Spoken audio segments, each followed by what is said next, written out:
Assalamualaikum warahmatullahi wabarakatuh. Eh, Sebelumnya perkenalkan nama saya Muhammad Raihan Pratama. Di sini saya akan melakukan sebuah presentasi mengenai proyek PKK semester 2, eh, yang dimana proyek ini merupakan sebuah lanjutan dari proyek semester 1 yang bernama Skece versi 2 atau V2. Nah, sebelum ke proyeknya, di sini saya bakal sedikit membahas tentang apa saja yang ada di Sketch V2 ini.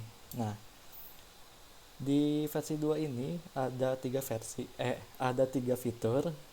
Yang pertama tuh ada Sketch of the Week. Sketch of the Week ini mirip dengan sistem ranking. Jadi nantinya bakal ada, ya pokoknya bakal ada sistem ranking lah di dalam webnya. Kemudian ada search system. Search system itu ya dimana pengguna nantinya bisa melakukan searching, jadi tidak perlu harus masuk ke list atau masuk ke bagian lainnya.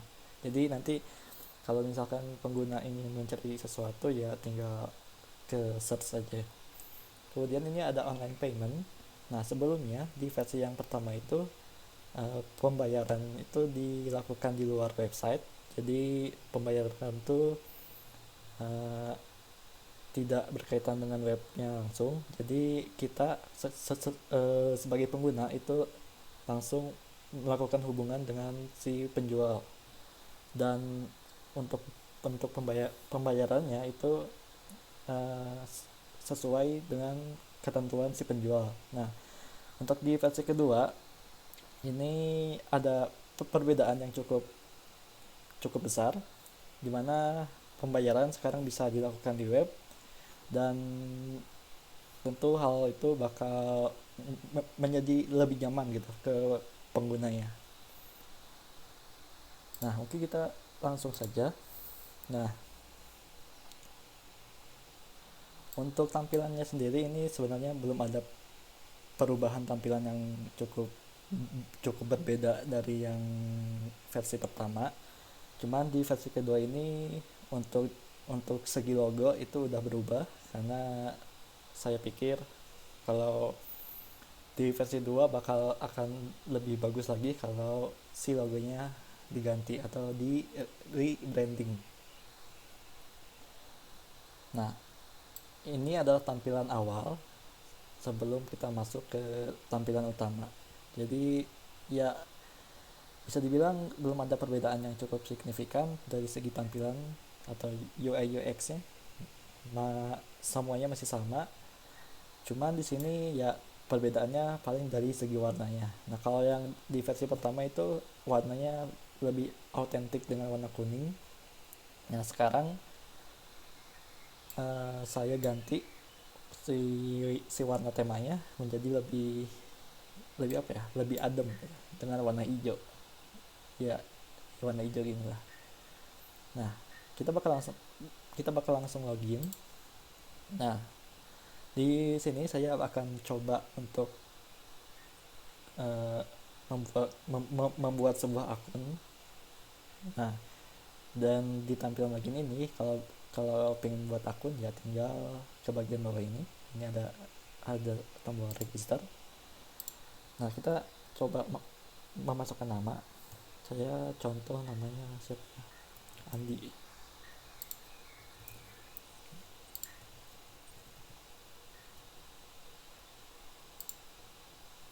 Nah, sudah berhasil mendaftar. Sekarang kita login.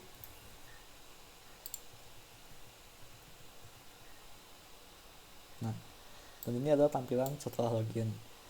Uh, Sekilas emang nggak ada perbedaan yang cukup signifikan dari yang antara versi pertama dengan versi kedua. Cuman dari segi navbar itu ada perbedaan. Di mana kalau di semester pertama itu ada satu menu navbar yang namanya explore. dan dimana explore itu digunakan untuk melakukan search. Nah, sekarang sudah ditiadakan dan saya ganti dengan tombol search langsung. Jadi lebih efisien dan lebih cepat juga. Nah, kita kita ke bawah ini ada beberapa kategori. Ada desain, foto dan video, tech, dan sosial media bisnis. Dan ini juga bisa kita lihat di list. Dan juga ada ada beberapa kategori. Dan di dalam kategori ini juga ada beberapa anak kategori lagi. Nah, ke bawah ini ada sebuah bagian bernama sedang hangat, atau apa sih yang baru gitu. Dan ini adalah contoh-contoh beberapa bisa dibilang beberapa contoh layanan yang dibuat oleh beberapa orang gitu. Nah, ke bawah ini adalah salah satu fitur yang masuk yang bisa bilang menjadi fokus di versi kedua, yaitu ada fitur yang namanya Sketch of the Week. Jadi bisa dibilang ini sebuah achievement bagi para freelancer yang telah memberikan sebuah performa mereka terbaik dalam waktu 1 minggu terakhir. Dan di sini ada contoh. Ini kita udah masuk minggu keempat dari bulan April, dan di sini juga ada beberapa nama dari penjual jasa yang udah berjasa ya. Di sini di bagian kirinya itu di bagian kanannya ada jumlah total berapa request atau berapa order yang mereka telah selesaikan dalam waktu seminggu. Dan mungkin pada bertanya juga fungsinya buat apa. Ya sebenarnya fungsinya untuk menjadi sebuah pencapaian gitu. Jadi orang-orang yang membuat layanan di sini itu akan terasa lebih bersemangat karena nama mereka itu terpampang di laman awal. Jadi ketika pengguna baru itu masuk, ketika mereka pergi ke bawah, wah ini ada nama saya gitu. Dan tentu hal tersebut bakal meningkatkan nilai jual mereka gitu. Nah, kita masuk ke desain. Dan seperti yang saya bilang, di dalam kategori ini tuh ada beberapa kategori lagi gitu. Kalau desain ya contohnya ada logo, ada sketch, poster, banner, dan lain-lain gitu. Dan di dalam logo ini itu ada beberapa layanan terkait yang berkaitan dengan logo. Dan di sini kita juga bisa lihat detailnya, dan ini adalah detail dari layanan. Nah, dari segi tata letaknya belum ada perbedaan yang cukup jauh dari versi pertama. Cuma di sini kalau kita lihat perbedaan dari versi pertama adalah kalau di versi pertama itu gambarnya cuma satu, cuman gambar gede ini doang. Nah, kalau di versi kedua itu ada tambahan, ada sebuah improve di mana kita bisa menginputkan beberapa gambar.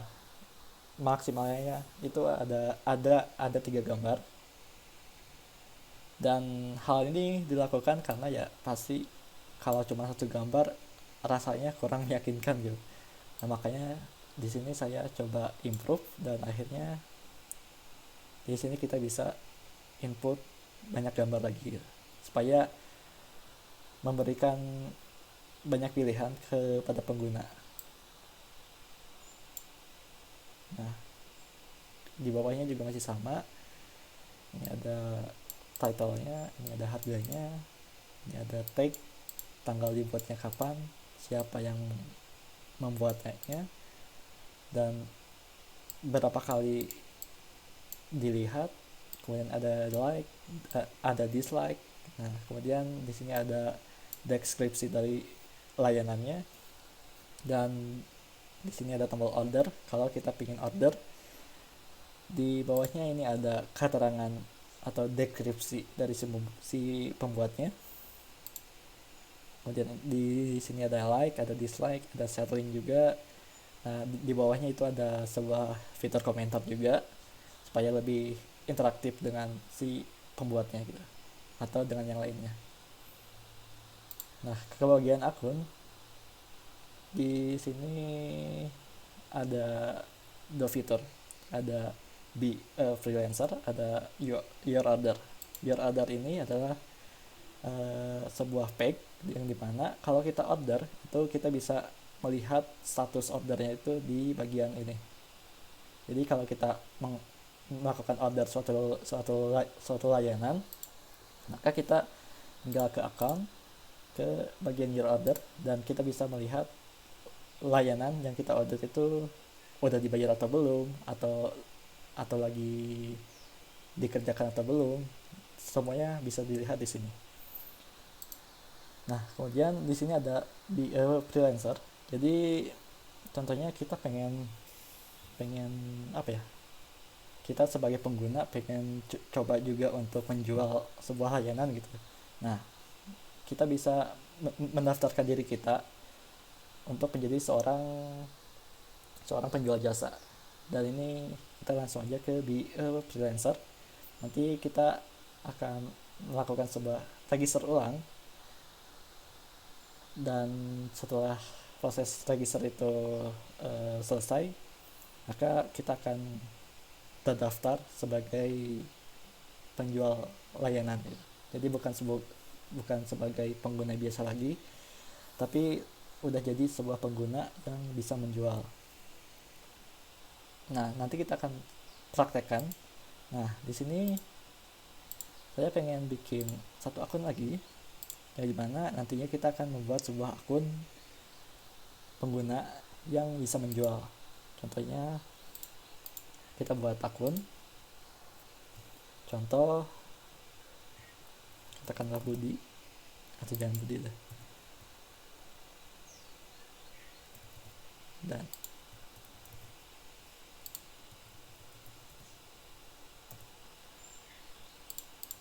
kemudian kita login.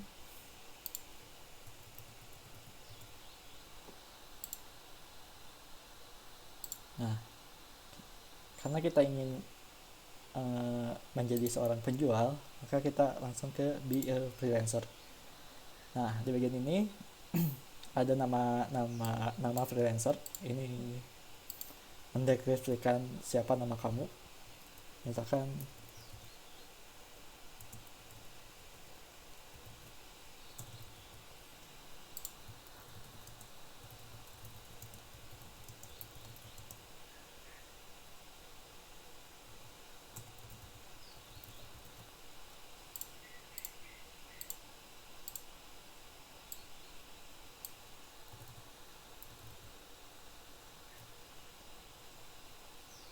setelah kita sudah mengisi semua formnya, kita coba register. Nah, nanti kita akan diarahkan ke tampilan loginnya tapi berbeda, yaitu login sebagai freelancer. Kita cukup memasukkan username dan password yang sebenarnya nggak ada perbedaan antara username dan password yang biasa dengan yang freelancer. Jadi kita login. Nah, di sini emang tidak ada tampilan yang berbeda gitu. Cuman kalau kita pergi ke bagian akun, ya di sini ada user. User ini tempat kita melakukan manage dari layanan yang kita buat, terus manage tentang mengenai sebuah order yang masuk ke akun kita. Nah, di sini karena kita belum punya sebuah layanan, di sini saya pengen coba buat layanan nih. Nah, Tekanlah layanannya apa ya,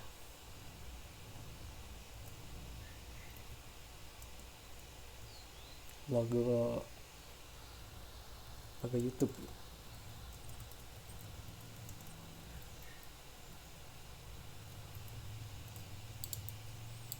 Nah, untuk kategorinya logo, tagnya logo, atau mau ditambahin juga gak apa-apa. Untuk harganya contoh 100.000. Nah, karena di sini saya tidak punya gambar, jadi saya bakal random aja gambarnya.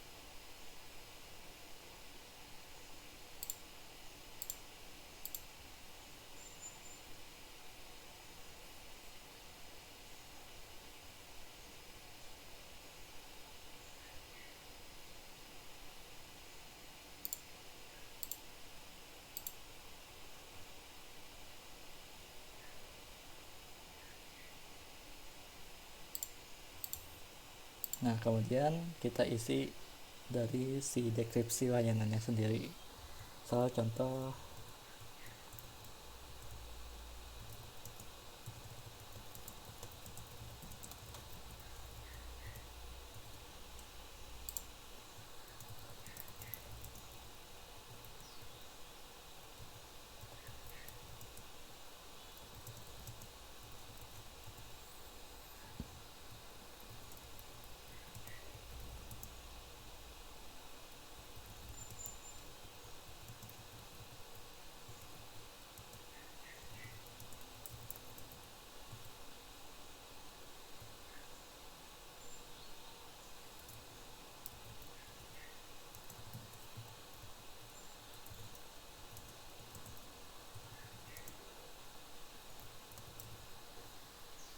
kemudian di bawahnya kita ada draft sama publish.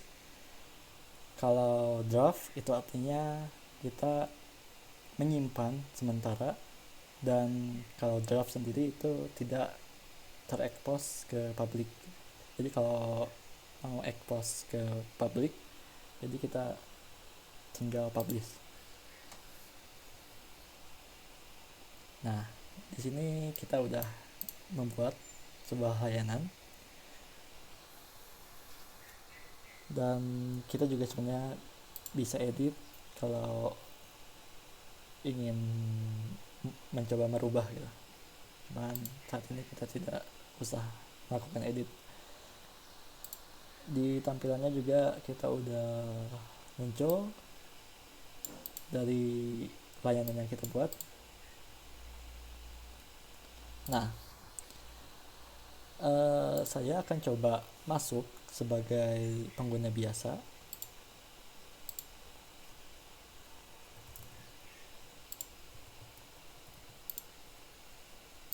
Nah, kemudian di sini saya bakal coba order salah satu layanan. Misalkan di sini saya pengen order nih logo channel YouTube gitu ya, dengan harga 100.000. Nah, cuman saya pengen coba like dulu nih, atau order dulu. Mungkin kita kita coba order dulu ya. Nah, order di sini bakal ada keterangan pesanan telah diorder. Nah, kita masuk ke your order untuk melihat pesanan kita. Nah, di sini ada keterangan silakan mengupload pembayaran. Nah, dan di sini juga statusnya waiting for payment, atau artinya menunggu pembayaran. Nah, kita bakal coba membayar. Nah, kalau kita klik pay now, itu kita akan diarahkan ke sebuah tampilan seperti ini, yang dimana di sini ada nama servisnya apa atau nama layanannya apa beserta harganya berapa ya. Karena tadi memang harganya 100.000 ya, kita berarti ya harganya 100.000 kita pay. Nah, sebelumnya kalau di versi pertama itu kita melakukan pembayaran di luar website. Nah, di sini sekarang kita udah mengimplementasikan pembayaran di dalam website, dan hal ini di apa ya, bisa dibilang diperkuat dengan salah satu payment gateway yang bernama Midtrans. Nah, Midtrans sendiri itu bisa dibilang salah satu payment gateway yang cukup lengkap.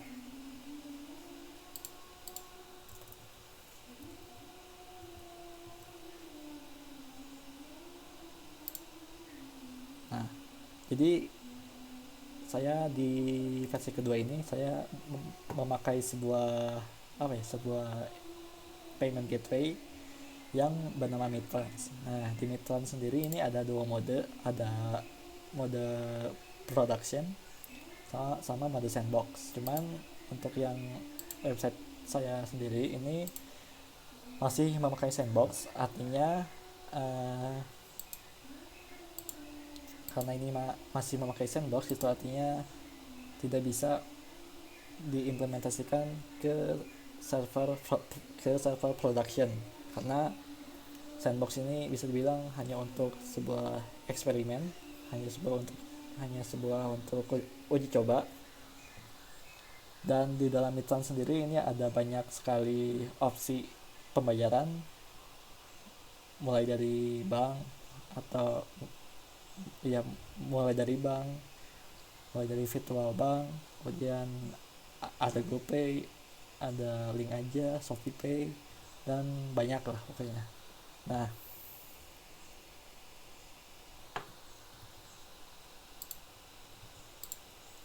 kita kembali lagi, kita akan coba bayar. Nah, kalau kita klik pay, nanti bakal muncul sebuah tampilan pop up. Nah, tampilan ini adalah tampilan dari Midtransnya. Di sini kita bisa lihat ada order detailsnya, yaitu logo channel YouTube kan, dan harga 100.000. Kemudian order ID-nya juga ada di sini. Nah, kalau kita continue, ini bakal banyak banget opsi pembayaran yang bisa dilakukan oleh pengguna, mulai dari kartu kredit, mulai dari ATM, GoPay, ShopeePay, Indomaret, Alfa Group, dan lain-lain gitu. Nah, di sini saya bakal coba pakai bank. Saya coba pakai bank BCA. Nah, di sini nanti bakal tertera account number-nya, virtual account number. Nah, karena ini masih bersifat sandbox, masih bersifat uji coba, jadi apa yang saya lakukan di sini itu sebenarnya belum 100% real ya. Tapi kurang lebih nantinya ketika di-deploy ke server production, nanti kurang lebih pengguna akan mengalami proses seperti ini untuk dalam melakukan pembayaran.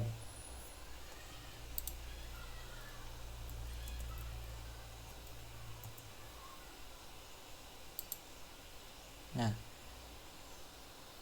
di sini sebagai uji coba pembayaran, saya akan menggunakan sebuah simulator pembayaran dari Midtransnya sendiri.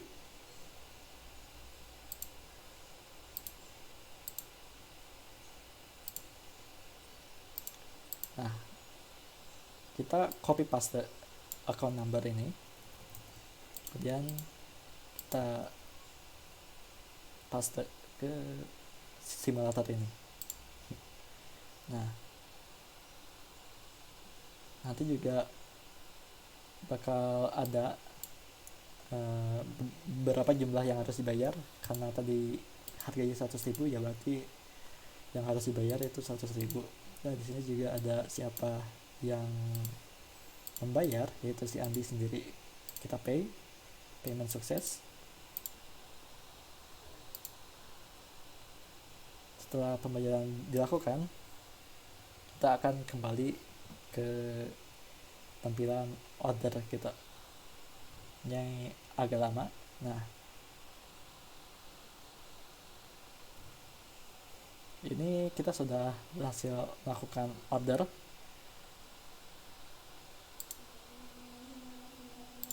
Kita coba cek di bagian sisi penjualnya.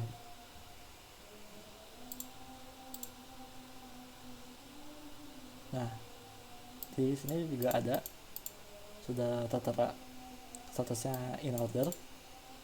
Jadi kita coba untuk refresh. Oke, pembayarannya sudah masuk. Mungkin tadi ada kendala koneksi, mungkin jadi lama. Nah, kalau kita udah berhasil membayar, nanti statusnya bakal berubah jadi done, dan di sisi penjual maka statusnya bakal pembayaran selesai. Nah, lalu apa yang bisa dilakukan oleh penjual? Nah, setelah pembayaran sudah masuk, ini ada sebuah action namanya in process. In process ini akan dipakai penjual ketika mereka akan mulai melakukan pembuatan dari apa yang diorder oleh pengguna gitu. Misal di sini sebagai penjual kita akan, karena udah masuk nih si pembayarannya, kita bakal coba in process, maksudnya bahwa kita akan memberitahu pengguna kalau logonya sedang dibuat. Nah, kemudian di sini juga ada tombol finish. Tombol finish ini misalkan kita sudah membuat logonya dan logonya juga sudah sampai di penjual, di pengguna, maka kita tinggal tombol finish. Nah, misal contoh di sini kita udah membuat logonya gitu. Kita tinggal finish dan selesai. Nah, kita kembali ke tampilan awal, yaitu kan di awal kita sudah membahas nih tentang sistem ranking. Nah, jika kita tadi misal kita sebagai penjual telah selesai melakukan sebuah order, itu kan tadi kita sudah mengklik tombol finish. Nah, tombol finish tersebut itu akan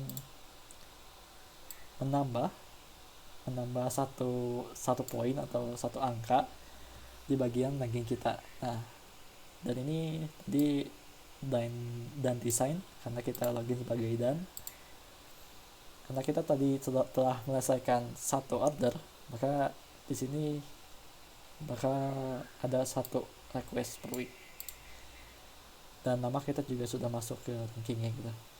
Nah, kurang lebih seperti itu.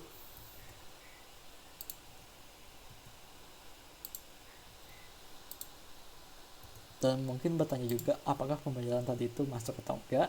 Nah, di Midtrans ini ada sistem riwayatnya. Jadi kita tahu berapa banyak yang bayar, terus riwayat dari pembayaran sebelumnya. Nah, di sini ini adalah riwayat yang telah dilakukan. Kita membayar sebesar 100.000 dengan order ID 27. Kalau kita lihat di sini juga isinya adalah logo channel YouTube yang tadi kita telah buat itu. Nah, mungkin kurang lebih seperti itu dari improvisasi web Sketch V2 atau versi keduanya. Secara keseluruhan dari segi tampilan atau UI UX nya itu emang belum ada perbedaan yang cukup jauh.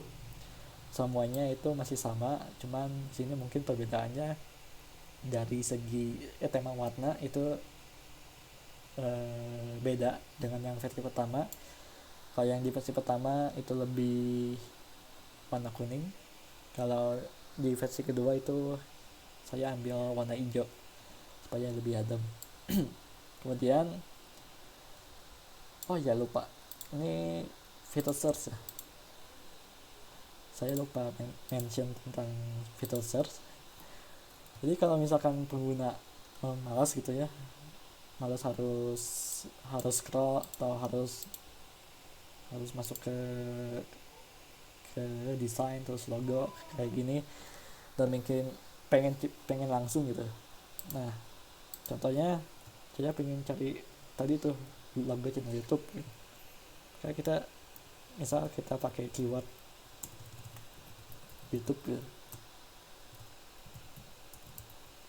kita enter, nah maka bakal muncul layanan terkait yang mempunyai kata kunci YouTube gitu, logo channel YouTube. Nah kurang lebih seperti itu fitur search-nya.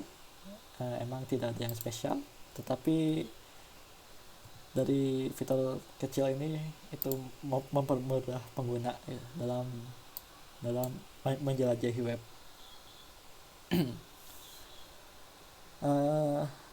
Ya balik lagi ke awal, ke pembahasan untuk perbedaan fitur dari versi pertama dan versi kedua ini. Ada 3 tambahan fitur, yaitu fitur search, fitur ranking, dan fitur pembelajaran online menggunakan Mitrans. Dan ya semoga kedepannya bisa bermanfaat dan mungkin juga bisa di deploy ke server production, jadi nanti website ini bisa digunakan oleh banyak orang, bisa digunakan oleh orang lain juga. Dan ya mungkin ada pertanyaan mengenai mengapa di payment gateway-nya atau di Mitrans-nya itu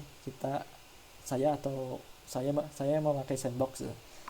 Nah karena kalau pakai production itu dibutuhkan sebuah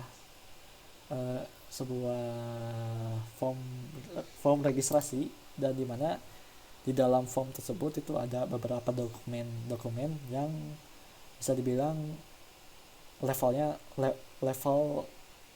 yang udah resmi gitu. Jadi karena website sekece ini belum resmi gitu, belum resmi dan belum punya dokumen resmi, akhirnya kita memakai sandbox sebagai untuk sementara gitu. Kalau memang nanti ke depannya bakal ingin dirilis ya, saya bakal membuat beberapa dokumen, dan mungkin di server production ya itu bakal memakai Mitrans yang versi production gitu. Nah mungkin cukup sekian presentasi dari saya mengenai project PKK semester 2, yaitu Sketch V2 atau Sketch versi kedua. Mohon maaf bila ada kekurangan, baik dari segi web, baik dari segi tampilan web, atau baik dari segi mekanisme web. Kemudian juga mohon maaf juga kalau ada beberapa kesalahan kata yang saya ucapkan. Dan harapan kedepannya adalah semoga website ini bisa terus dilakukan, bisa terus dikembangkan, dan harapan terbesarnya sih website ini bisa rilis secara resmi, jadi nantinya website ini bisa digunakan oleh banyak orang juga gitu, dan menjadi tambahan nilai guna. Mungkin cukup sekian dari saya. Sekali lagi mohon maaf bila ada kekurangan dalam menyampaikan presentasi. dan mohon maaf juga bila ada kesalahan kata-kata, baik baik dari kata-kata atau sikap. Wassalamualaikum warahmatullahi wabarakatuh.